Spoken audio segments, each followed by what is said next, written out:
बिस्मिल्लाहिर्रहमानिर्रहीम। खातिन हज़रात, मैं हूँ अख्तर अब्बास और आप सबको मेरा सलाम पहुँचे। एक टर्म इस्तेमाल की जाती है ज़मीन ज़ादे या ज़मीन के बेटे और ज़मीन की बेटियाँ। ये वो लोग होते हैं जिनका ताल्लुक़ ज़मीनों से होता है। वैसे तो हर एक का ताल्लुक़ ज़मीन से होता है, लेकिन ये वो लोग होते हैं जो काश्तकार होते हैं, ज़मींदार होते हैं और जो हरी भरी फसलें इनके हाथों उगती हैं, उनके दाने इनके हाथों पकते हैं। इस पूरे प्रोसेस को वो देखते हैं कि कुदरत कितनी मेहरबान है और कुदरत कितनी दयालु है, जिसका दिल बड़ा है।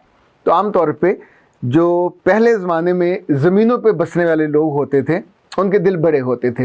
ये एक दूसरे की टो नहीं लगाते थे, अपने काम से काम रखते थे। सुबह सूरज उगने से पहले जो घरों से निकलते थे, इसे कहते थे सरगी वेला, और ये आराम से अपने मरबों पे जाते, बैलों को जोड़ते, हल चलाते, बीज बोते, पानी लगाते और शाम को थके हारे वापस घर आते।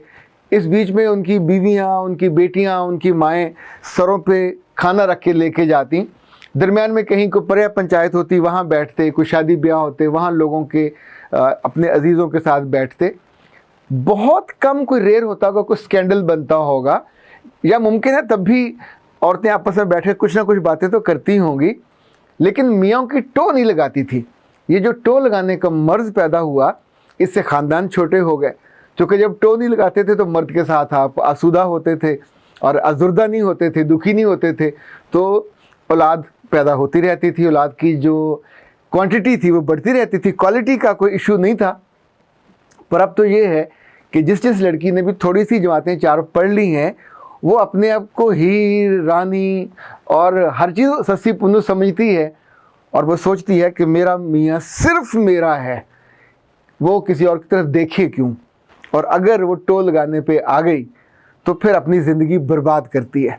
मेरे पास चूँकि बहुत सारे केसेस आते हैं कि जहाँ टो लगाने के शौक़ ने ख़ानदान बर्बाद किए, तो मैंने एक रोज़ कागज़ पे बैठ के लिखा, क्या टो लगाना इतना शानदार काम है कि हर लड़की ये कर रही है।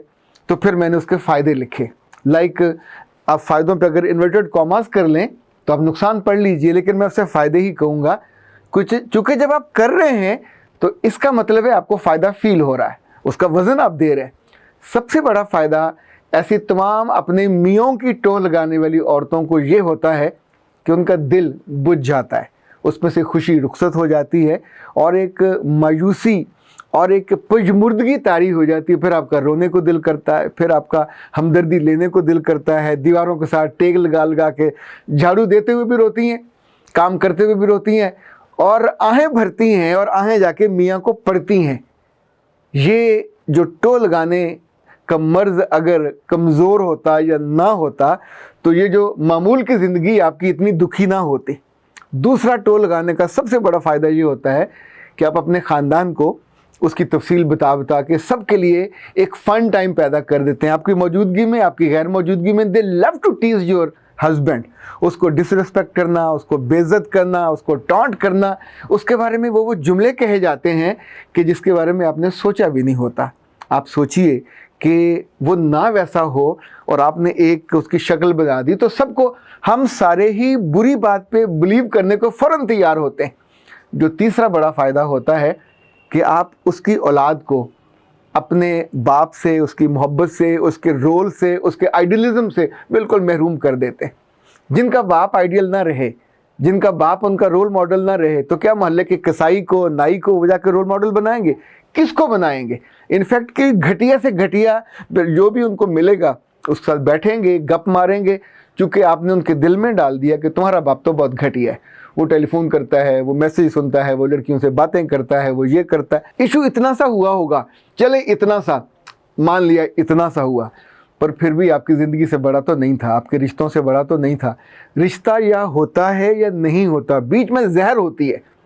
चौथा जो बड़ा फ़ायदा होता है वो ये कि आप मर्द के दिल से उतर जाती हैं। मर्द पहले तो आता था शाम को घर, अब जब आप उसको ताने दोगे, उसके फ़ोन के पासवर्ड ढूंढोगे और टो लगाओगे और फिर उसके साथ उसे शर्मिंदा करोगे कि वो तुम्हारी माँ का फ़ोन आया था, वो तुम्हारी फ़लाँ का आया था और तुम बड़े उसके साथ डायलॉग बोलते हो और तुम्हारे मैंने मैसेज पढ़ ली। अल्लाह माफ़ करे, ऐसी ख़वातीन उल्टी हो जाती हैं, जगह जगह लोगों से रब्ता करके उनके मैसेजेस निकलवाने पे और लिस्टें निकलवाने पे पता नहीं क्या मिलता है। ये सारा जानने के बाद आप अपने असल मियाँ से उससे दूर हो जाते हैं वो आपसे नफरत करने लगता है, उसकी इज्जत आपसे गैर महफूज हो जाती है, उसकी जो चाहत है वो भी मशकूक हो जाती है।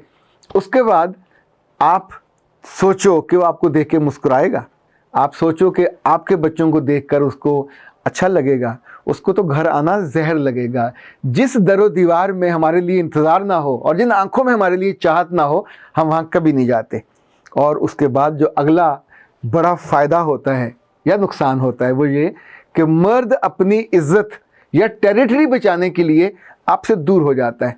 पहले शाम को आता था, फिर वो नहीं आएगा, फिर वो तब आएगा जब सब बच्चे सो गए होंगे, आप भी सोने वाले होंगे, आके मुंह परे करके सो जाएगा, कमरा अलग कर लेगा। अब आप जबरन उसके साथ जाके लेट नहीं सकते, आप जबरन उसके कमरे में हिस्सेदार नहीं बन सकते। वो तभी बनते थे जब वो चाहता था।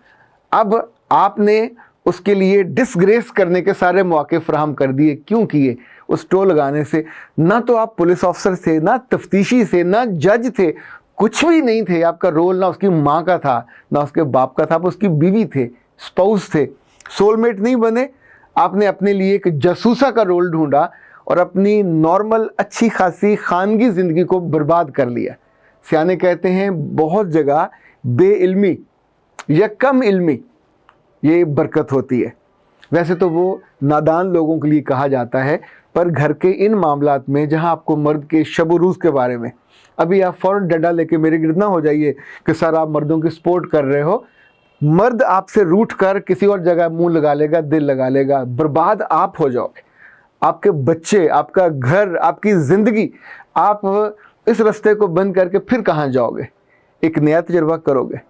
ये ज़िंदगी की ये तजर्बे देखें, खाना आप छोड़ सकते हो, कपड़े छोड़ सकते हो, पर रिश्ते बार बार नहीं छोड़े जा सकते। रिश्तों को निभाना होता है, रिश्तों को इंगेज करना होता है, रिश्तों को बर्दाश्त भी करना होता है, रिश्तों के मुताबिक ढलना होता है, या रिश्तों को अट्रैक्ट करना होता है। वो मर्द कहीं और भी तो अट्रैक्ट हो रहा है, वो कोई परी है, कोई हूर है जो उसको अट्रैक्ट कर रही है, वो भी तो कोई औरत होगी।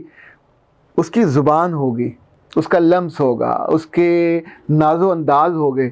तो आपको क्या वफात पड़ती है कि आप उसको राज़ी नहीं कर सकते। एक बना बनाया कानूनी शरई खूबसूरत हक था, रिश्ता था, इस्तेहकाक था, वो आपने बर्बाद कर दिया। जो आखिरी सबसे बड़ा नुकसान होता है, मैं इससे फ़ायदा नहीं कह रहा, वो ये कि आप अपने रब की रहमत से महरूम हो जाते। रब ने बिलखुसूस कैटेगोरिकली मना किया जासूसियों से, टो लगाने से। चूँकि टो किसी मर्द की लगे, किसी अदारे की लगे, किसी भी आप फ़र्द की, घर की, कौम की, बरादरी की टो लगाओगे, वहाँ से कुछ चीज़ें ऐसी ज़रूर निकलेंगी जो अनवांटेड, अनडिज़ायर्ड और अनएक्सेप्टेबल होती हैं। पहले ख़बर नहीं थी तो आप चल रहे थे, अब ख़बर होगी तो आपको तकलीफ़ होगी। तो ए अच्छी ख़वातीन, आपको मैं प्यारी नहीं कह रहा, अच्छी ख़वातीन, आपको अच्छा होना चाहिए, आपको प्यारा भी होना चाहिए। ये जो मर्दों की टो लगाने के चक्कर में आप अहमक बनते हो, हमाकत की राह पे आप भटक भागते हो और किसी मंजिल पे नहीं पहुंचते। जिस जगह पहुंचते हो वो मंजिल नहीं कहते, वो बर्बादी का एक अंधा कुआं है और उसमें जाके आप मुंह के बल गिर जाते हो।